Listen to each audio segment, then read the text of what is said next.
Hey guys, Mr. Beetle 890 here, and today I'm going to be doing a video. It's kind of a what if video, I guess. Basically, it's what if Daniel Bryan had never got that neck injury. Well, no, he had the neck injury for a while, but if the neck injury hadn't have, got his neck problems gotten worse, involving him to have surgery, and kind of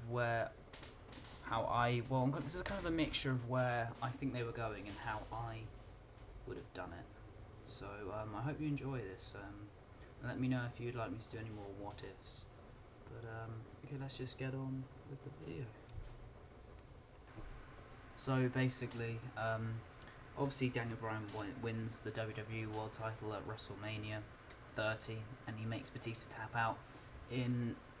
So far, in my opinion, I might be being a bit biased here since Daniel Bryan's probably my favourite guy at the moment in the current WWE roster. But in my opinion, so far, it's the match of the year. But there have been some good matches this year, but I would say that was the match of the year so far. And then obviously, he goes on to Extreme Rules to face Kane, which I wasn't exactly a big fan of. I thought, especially seeing Kane's recent stuff, I thought that it wouldn't really,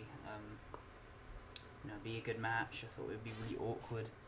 I thought it would maybe be alright. I thought maybe, Daniel Bryan would give it his best, but it wouldn't work out in the end. But to my surprise, I was proved completely wrong. I mean, these guys actually put on a good match. I think, the Extreme Rules stipulation really helped the match. There weren't too much use of weapons, but they managed to wrestle around the whole spot and around the spots and everything, and it was surprisingly a good match. I didn't want to see a rematch though, but they were obviously going that way. They were going to go for a rematch, and so the next pay-per-view after Extreme Rules was Payback.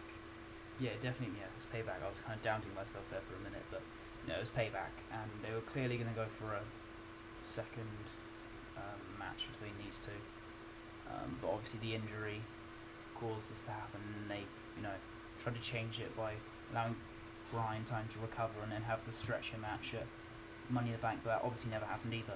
So they probably would have done the stretcher match at Payback, probably. This is kind of me guessing here. So they would have had the stretcher match, and they obviously would have had Bryan win that match. And then obviously he would go on to the pay-per-view after that, which is Money in the Bank. I'm pretty sure it's the Money in the Bank. This is kind of after this now. This is kind of just what I would have done and what I think would have happened as well. So, come on to the next pay-per-view, Money in the Bank. I mean, I think they should have done the same kind of idea they did at the Money in the Bank pay-per-view, in the sense that you have the ladder match for the world title, but obviously it's not vacant, it's just hanging above the ring, and you have Bryan retain. And I think having him win that kind of match with, you can really have some big guys in there. You can put Cena in there, Orton, most of the people from that Money in the Bank, to be honest, you can put them from the actual Money in the Bank from this year. You can put them in there, and you can, it'll make Bryan look very strong, beating all those guys in a Money in the Bank style ladder match.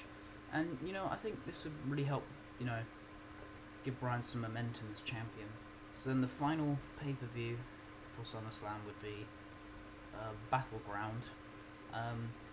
With this pay-per-view, I would go for a championship scramble. I mean, obviously, this is kind of giving the title, this is kind of over-stipulating, you could argue, the matches, or the world title matches. But I still think championship scrambles are actually very good they're good matches to, either look good retaining. It looks good for a face champion retaining a heel champion, and it's a good way to get a new champion in as well, by nicking a fall with seconds to go. So again, you could throw in some people in that scramble. I don't know, like maybe Cena, Reigns, Orton, Kane if you really want to, but I wouldn't have put Kane in there. I would put someone else in there, another heel in there, maybe Bray Wyatt or something like that.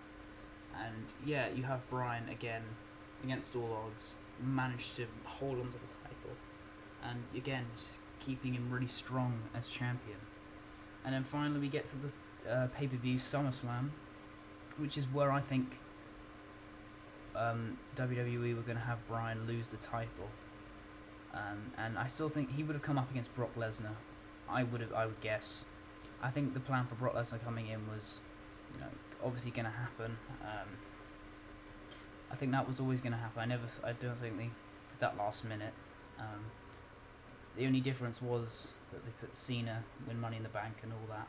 So you have Daniel Bryan come up against Brock Lesnar. I don't think he would have.